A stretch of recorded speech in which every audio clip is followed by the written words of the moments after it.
Me and Drizzy back to back, it's getting scary. If you fucking with my eyes, just don't come near me. Put some bins all on your head like Justin Terry. Sir. Yes, sir. Yes, sir. Let's get it. Let's get it. The Faison View Podcast, man. Episode 289. Episode 289, man, is R&B dead or alive. You feel me? It's R&B dead or alive. Make sure you like, share, subscribe. Make sure you like, share, subscribe. Obviously, the Faison View Podcast, you already know, man. We going up. We going up, man. So make sure you click that add button at the Faison View Podcast, man, via TikTok. Also, Twitter and Instagram. And your co-host with the most. And this is also Babe. What it do? What's up? What's up? What's up? What's up? She always want to be mellow. What's up? Hello. Hello, guys. We got a good one for you guys today on the agenda. And Momo love her some R&B as well. Diddy States R&B is dead, man. His controversial statement has everyone stating their own opinions, man. Is R&B dead? All right, we're going to give our thoughts on that. Man, Swizz, Beatz, and Timberland suing Triller for 28 M's, boy. Pay up, man. Pay up. Let's get right to it, man. All right, and the question of the day. All right, you have under 30 seconds to sing a TV intro, word for word, bar for bar, with no mistakes. 50 grand. All right, what TV intro are you singing? All right, and this is a good question I have for both of you. What makes a good date? What makes a good date? What are the qualities of a good date? Y'all let us know. All right, subscribers Q&A. What is a motivational quote that uplifts you? Okay, and lastly, the infamous would you rather? Would you rather? And we'll get to that when we get to it. All right. So just to start off the agenda, man, Thursday 5 p.m. Eastern time. Make sure y'all tuning in. You already know, man. So let's get right into it. P. Diddy State's R&B is dead, man. His controversial statement has everyone in a frenzy. All right, it had me in a frenzy because I love R&B. Mm-hmm. I very much so think it's alive. I understand what he can probably say because how high P. Diddy is up and he understands different variables and it's different marketing, different things. And a lot of people, I feel like saying that R&B is dead based off of the subject matter. That's why I feel like it is. That's what he was saying, though. So, I feel like a lot of the R&B artists, men preferably, have an image of a hip-hop artist. Or they have qualities. And everything is in subgenres now. So, like, it's a lot of R&B artists that probably are talking and have an image of a hip-hop artist. Such as, I love these artists, but such as a Brent Faiyaz. And such as, you know, even the contact matter of what Giveon is stating. But I feel like, you know, them being a great R&B artist too, I don't feel like it's dead. I just feel like it's depending on what you're looking for. Yeah, but he was saying, I think it's probably a generational thing too, like correct. What their R&B was back in the day. Because he was saying like how he sees R&B like that's what he made babies to type of thing. For sure. But like all R&B is a little bit different than like what they had. It's what you would deem toxic. Yeah, basically, yes. Correct. But that's like the opposite of like what he had growing absolutely. up. Like what he when they was growing up, and when I was growing up listening to that music, it was more begging. It was more. Now it's like real love. More. It's like, girl, I'm gonna get you in the backseat. Like no. Or it's more so like of a like a self-reflection, because even though the Confessions, that's a perfect comparison, like Usher Confessions, even though how he was stating it, he's talking about himself, but it wasn't in a matter of like, you know what I'm saying, just strictly, it was still, and also I feel like that's it too, it's like how these today R&B artists, they're more harmonizing and not singing. They're not real vocalists. He did say that too, though. Because like us, real vocalists. Yeah. 112, real vocalists. Jodeci, John B. She know I know. Man, don't even get me started on R&B. R&B is that's it right there. R&B. You know, we ain't gonna say his name on here, but the king. You know what I'm saying? It's plenty. It's plenty of examples. And I can see where he's comparing it to where he grew up, Jacket Edge, New Edition, all these different type of elements, and then now you get into the new stage of R&B. And not saying our artists can't sing nowadays, but like their artists like could sing like sure. That like could sing. So also I think that's like what he was saying too, because he did like emphasize he not saying new versus old, even though I still think that has an aspect of it, for what he's saying, but. I can see him. I see on both sides because you also have to realize that it just like what I was saying too, it's just depending on what you're looking for and searching for. So if you're looking for a mainstream artist, most of those times that you're looking for a mainstream, you don't probably know the independent artists like a Cleo Soul, and which I know, or you go to, even the lower levels of R&B, and it's real good R&B out there. You know what I'm saying? Division, they just came up and things of that nature, but it's real good pure R&B out there. It just depending on what you're looking for. Yeah, that's true. You know what I'm saying? And I will say that, like, I will say, I've said it before, the women are killing man in R&B in today's. Yeah. She loves artists like Tink, Queen Naja. I love artists like Janae Aiko, Summer, like SZA. yeah. I know you like those type of artists. But it just straight down the line. You go Snow Allegra. So I feel like it's based off of what you looking for. Yeah. But I can also understand it because now it's just in the essence that R&B singers are more in the realm of like the toxicity, because that's the phrase we're using now. That's what we're going with. You know what I'm saying? It was a lot of things going on back then, but it was real vocalists. Mm-hmm. Like real vocalists of today are kind of rare. Like you got real vocalists like Jasmine Sullivan. You got my Ari Lennox. You know what I'm saying? So it's just what you looking for. Yeah. I don't know. I don't think it's dead, but I see what he's saying. It's just I would say it's different. Yeah. Vocalists. It's real. It was real vocalists back then. Mm-hmm. You know what I'm saying? And we both love Drake. But I feel like Drake had Usher stuff in the culture too, to where people think they can do that, even R&B artists, because he can harmonize, he can sing to a certain extent too. But I feel like a lot of the R&B artists too try to mix up, you know what I'm saying, singing and not rapping, but like, I get what you're saying. You know what I'm saying? Even in hip hop, it's like even in hip hop, people say that's not real rap because people are harmonizing, and it's more so of a auto tune. It's subgenres. I love Roddy Ricch. He's a rapper, but I can see how people, he it's like all these subgenres. It matters within music now. It never really mattered so much within music. We didn't subgenre everything. Yeah. Everything got to be pop, rap, or R&B pop, or like when they say like to one of the greats, man, Chris Brown. Like Chris Brown is a all-time talent to me, regardless. And he said something to P. Diddy too. He was just like, that's nonsense. He just came out with an amazing album. Did? Yeah, he just said he didn't direct it to him, but he was just like, for all y'all saying, R&B dead, y'all crazy. But it just depending on really how you look at it and what you really like. Yeah. You know what I'm saying? So I don't know. But this is a good combo, man. Moving forward, right back into music, man. Swizz Beatz and Timberland suing Triller for $28 million, man. Pay up for Verzuz, Triller. Pay up for Verzuz. And sometimes, man, like I said, even with us talking about pre-pod, I understand that, like partnerships and certain things, it's easier said than done within, working out the logistics of everything. But honestly, I just feel like that's kind of, I wouldn't say our problem, but just in the culturally aspect, we have to keep our intellectual property, keeping our brands, and really investing and putting, because I can see Verzuz being $1 billion company that's doing what Revolt is doing, having TV shows and doing Verzuz and they have done that, but like doing Verzuz in sports, doing Verzuz, broadening in the range of Verzuz. You know what I'm saying? So just to give y'all logistics before we, delve in on it. So Timberland and Swizz Beatz launched a series on Instagram, just after the COVID pandemic, man. It was in March 2020. The biggest of stars since that time has graced the Verzuz stage.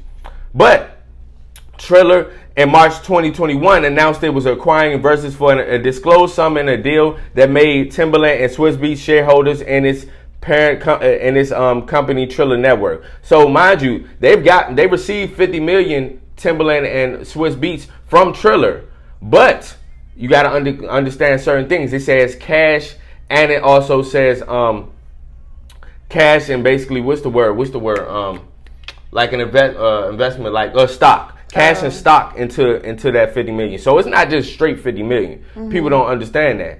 So they gave them $50 million. Correct. So this is where it gets tricky. So Timberland and Swizz Beatz entered into a settlement payment agreement with Triller in February. Under its terms, Triller was to pay them $9 million each no later than March 17th, and early if the company were to reach a minimum funding threshold. After that, they would pay them $500,000 each on the first month for 10 months straight. That timeline will be accelerated if the companies receive $100 million in funding, or if it had it closed its proper merger with Sea Change International, and an additional $120,000 was basically, just all in all, since February, Triller has not paid Swizz, Beatz, and Timberland for Verzuz, and that was over a span of times. So that's the reason why you get the $28 million sum current day.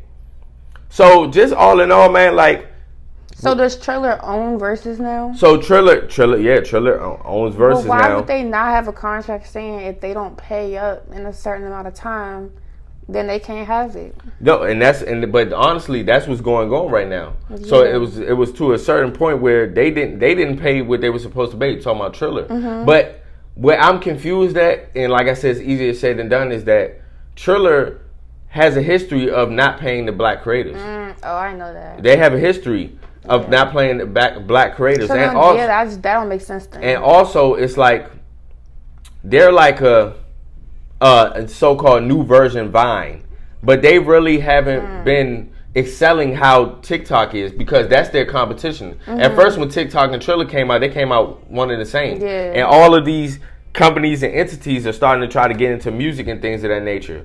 But it just like, you know what I'm saying? Like, how I feel about it is, man, it just goes back to the conversation of just us branding and having things for ourselves. Yeah. I don't know why why were they like trying to sell it in the first place? You never know. You know, partnerships and things of that nature, you gonna get more, you get more viewership, going more money. But also they're geniuses. Swizz, Beatz, and Timberland, they're geniuses.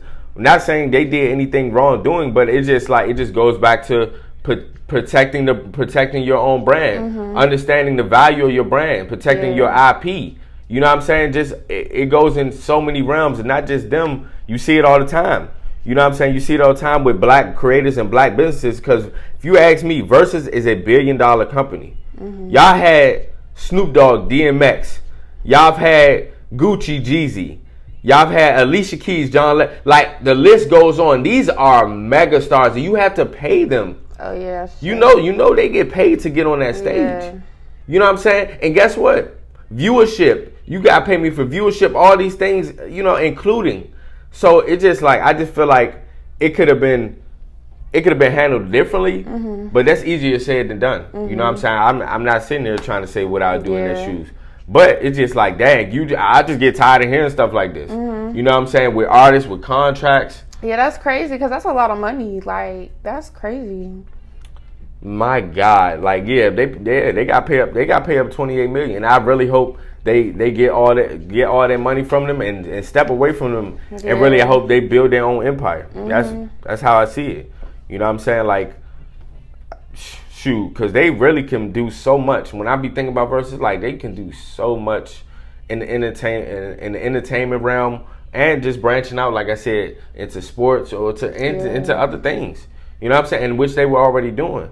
So I don't, it just be sad to me, babe, because, like, man, our black creators, and especially us as black people, man, we are so creative. We're so dynamic. We're so ahead of our time in a lot of things that we do. But we just so, I would say, not saying it in that way, but just like,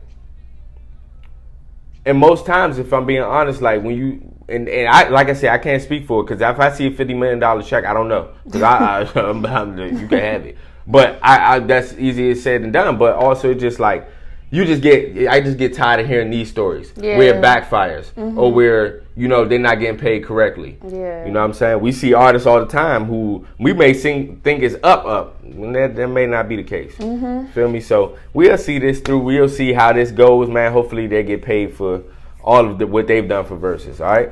So my question for you. All right. You have under 30 seconds to sing a TV intro, word for word, bar for bar, with no mistakes. 50 G's in your pocket if you do it. All right? What TV intro you singing? Okay, do I get to study the intro? What TV intro you singing? Which one do you know? I'm gonna say like the iCarly intro. The iCarly intro. You want to give us a glimpse? Live life. It's like, no, I'm not gonna do it. But Live life. life. Yeah, that's the one that I'm going for because I feel like I know that one. Boy, I'm going straight with Fresh Prince. Born and raised. Boy, I don't even know that whole song. Chilling out, maxing out, relaxing, all cool and all shit. And some b-boy outside the school. It was a couple of guys right on the hood. Started making trouble in my neighborhood. I got one little fight. My mom got sick and said, "You moving with Auntie your uncle in Bel Air." Boy, I go crazy. My gosh. I go crazy. Boy, that's the best. And to me, that's the best. That's the best TV intro. And I'm surprised that she didn't go, "That's so Raven, it's the future I can see." I don't know the whole thing though. Wildin'. But I don't know the whole 30 seconds? You know 30 seconds. You know 30 seconds. Mysterious to me. That's all I know. Oh my God. She said iCarly. What else? What else do we know? It's plenty. It's plenty. Scooby-Doo. Oh yeah. I could do that one. Scooby-Doo. That's a perfect one. Yeah, that one. You could ask her to sing some High School Musical. If that was a show, she'd be in this show going crazy. You know that intro. All right. You were something else. I sure you do. was something else. Oh, what about Kim Possible? I know Mad Joe. Oh, Proud Family. Oh, come on now. How does that go? The Proud Family. Wait, wrong. Wait, how does that one go? I forgot. Proud Family. What? You and me will always be tied. I don't know the words. Every single day and night. Even though when I acting like a fool. Boy. I don't know those you words. Was wow. Family. The Proud I know that Family. Part. Yeah. Son. Oh, look. Y'all see it. It's right on camera, y'all. One? And you see the culture, bro. I'm here for us. I'm here for us. I'm doing it for us. Give me another. I used to love Ed and Eddie, but like if you tell, I know that, but I don't know. Like, what would you? Hannah Montana. What else? What? What's Hannah Montana? I'm not singing it. What's the Hannah Montana? But what else? How did this Sweet Life for Zach? Sweet Life for Zach and Cody. I forgot how that went. How did theirs go? If I hear them, I'll definitely remember. Some other ones like this before not before yours. And I'm like Rocket Power, Johnny Bravo. I'm talking about the songs that I remember. Dexter's Laboratory. I used to remember. I used to watch Johnny Test. Very well, Johnny Test. You know an intro that Fairly Odd Parents. Yep, that's crazy. You took that because I was literally about to say that's an intro I actually really know. Yeah. Fairly Odd Parents. Yeah. So, but if I was going for 50,000 right now, and the intro I'll sing instantly is Fresh Prince of Bel Air. That's so crazy though. I don't know that song. If you hear it, you know. But I watched the show. I just never. The intro, come on. Learned the song. I really thought she was about to say That's So Raven. Like that's the kind of. But I don't know that whole the song. The simplest one for me. They not. It's just 30 seconds. It's the future I can see. That's so Raven. And it's just repeated To me. Yeah. Yep, that's me. Oh, I don't even know if you're right. I don't even know if that's 30 seconds for real. It's not. It's so short. And then TV intro, like I can Martin. Like, come on. But it's different structure. But the most legendary for me is definitely you can do that Fresh Prince of Bel Air. Like, ain't even no question. That would be like a hard one for me though. I don't know. Because I know bits and pieces of like a bunch. She forget the words instantly. I sure would. Yo, we be dead on the spot. I'll be tight. If it was in her hands, I'd be so mad. 50 G's right now. Somebody just came up to us. She be like. Because I feel like it would just lose. I would just lose. I ain't gonna lie. I'll have to scream out the mode. Big Time Rush. She be like. Stop. Instantly. You're so rude. Instantly. Talking about iCarly. Boy. So y'all let us know what TV intro would you be singing if you were rewarded $50K right then and there, man? You had to sing it for 30 seconds. Which intro y'all picking, all right? So this is a good question. Let's get right into it, man. What makes a good date? You go first. What you think? What makes a good date? Good conversation. I don't really know. Yeah, just like a chill vibe. Good conversation. Somewhere chill. It don't really gotta be nothing big. I feel like the dynamic of the people matters the most. Yeah. It's your communication. It's the comfortability that you have with one another. I don't think it matters where you really go. Right. You know what I'm saying? Because I feel like sometimes people be saying like dates be stuff that's not really a date. But like if you really going on a date, like I feel like the vibes just gotta be right, you know? Correct. And everything, like to your point, like, just because you're in the house doesn't mean that it's not deemed a date. Just because you go on a picnic doesn't deem it as a date. Yeah. Not a date. You know what I'm saying? Like, certain things, and I feel like like we always say, it's maybe cliche, the thought really counts. What are you doing for your partner, or who you're going on a date on? Like, what are you doing to make it comfortable? Like, so if I'm doing it at my we're at the house, are you cooking dinner? Are you you know what I'm saying? What conversation? Because I feel like we have a lot of dates, but we don't just be like we're on a date. You know? Yeah, correct. But like a date, like when we paint and stuff like that, Yes. like I feel like that's a date. Like we cook, we paint. And correct. Stuff like and that. I feel like we do that at one of our places. And I feel like just in this day and age, and and the more as we go along with time, I feel like people think that, oh yeah, you have to have a high skill level of place, or you have to go a certain place to have a date.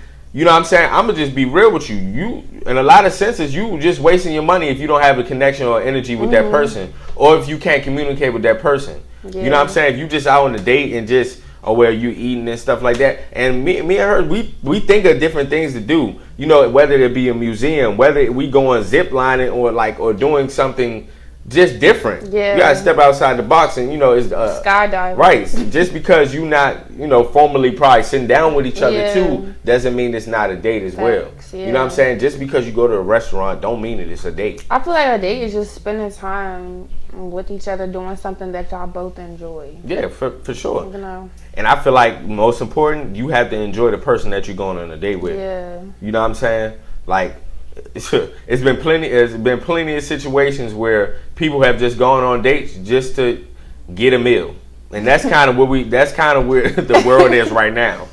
Like, what? Like, for real? To get a meal. Oh my God! I want her. She gonna sit here and act like she don't know women. You know what I'm saying? Like, and I ain't just blaming this on women. You know what I'm saying? But we in the day and age that it's just like, okay, if she a girl, like, I ain't feeling this dude, shoot, I just went just to get something to eat. You're right. Stop it. Come on now. Come on now. We ain't even gonna do that. So I just feel like the energy and the essence of a date is very important. It's not based off of just location, for sure. So I feel like that's what makes a good date, is the communication and the energy between those two people. All right, subscribers Q&A. What's a motivational quote that uplifts you? What's something that you use to motivate you? I don't know. More like I'm trying to think. I'm trying to think. Like what? No, y'all remember when we was kids, we had to put a thinking cap on? The thinking cap? She had to put the thinking cap on. So, to answer that question for myself, what's a motivational quote that uplifts me? I would say, tough times don't last, but tough people do. That's something kind of I always live by. Any trials and tribulations I've gone through, I always say, God wouldn't put me through this if I could not get through it. I couldn't, and if I couldn't make it on the other side of whatever I'm going through. You know what I'm saying? Understanding it's tough days, but you know what I'm saying? Those tough days are for those tough people that can withstand that and overcome adversity. That's life. That's life. And something else I use, of course, is like this 2-shot pass. Like, oh yeah, I have to mentally I've heard of think that that. too. What is a motivational quote? Or just something that you use. Think? And you're a God-fearing woman. Yeah, you're religious, and that. But that's maybe, why I don't know maybe no a quote quotes. you use. I know, like, you know scripture, so what would be a scripture? What is, and that's a motivational quote. Wait, because it just slipped my mind. And you sent me some too. So what was yeah, I do. I don't know. What's a motivational quote? Like, you never like had any type. Well, I used to always tell myself when I was in college, just keep swimming. Like, keep pushing over. Like, it sounds funny. But, like, keep going, keep pushing through. Like, don't let, you know what I'm saying, just keep going. She said I used to say that to myself in college. I did. I used to tell myself, keep swimming. Because you Dory. I'm not Dory. Because you Dory, that's where you got it from? Just keep swimming. Just keep swimming. Yeah. It's a good, because, honestly, you know, I try to make jokes out of everything. For sure. So, like, I used to tell myself, it's okay, Mo, just keep swimming. That's not a bad quote. It's not a bad quote. It's just funny because, like, really, Dory. Okay, yes, but she act like Dory. Yo, she was hilarious. I do not act like Dory. Oh my god, bro. No, but seriously though, when you really think about it, I mean, it is a good quote.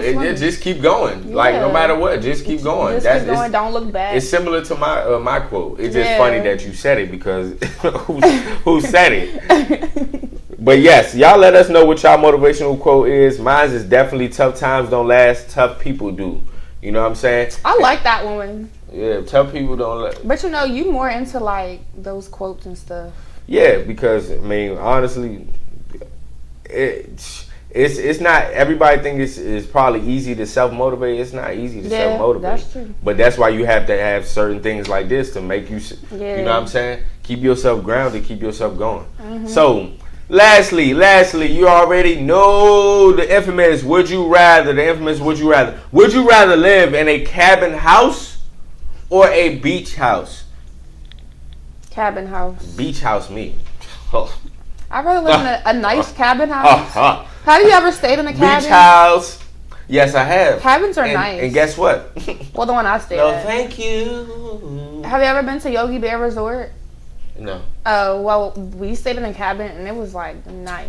Oh no, I'm sure cabins are nice. I'm just with me. So what if there's a storm and you're in the beach house? I'm preferably the beach house type of person. Okay, so what you said what? And it overtakes your home and it floods. Okay, so whether you're a cabin in the forest and then something comes get you. That's why I have locked doors. Oh, so a beach house.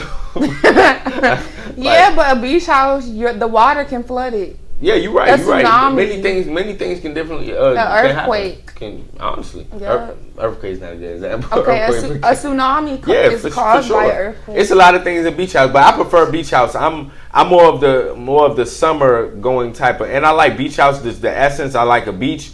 I just like the water. I like the sights of it. You know, and also when I think of cabin, just me. When I think of cabin, I think of forest. I think of trees. I think of just something scary just popping off. And then also, I mean, with the cabin, I think of cold too a little bit. Okay. So you hate the cold. Yeah, so I tailor my answer based off of weather, based off of environment. When a beach house, sunny days and things of that nature, that brings out a different mood and energy with me.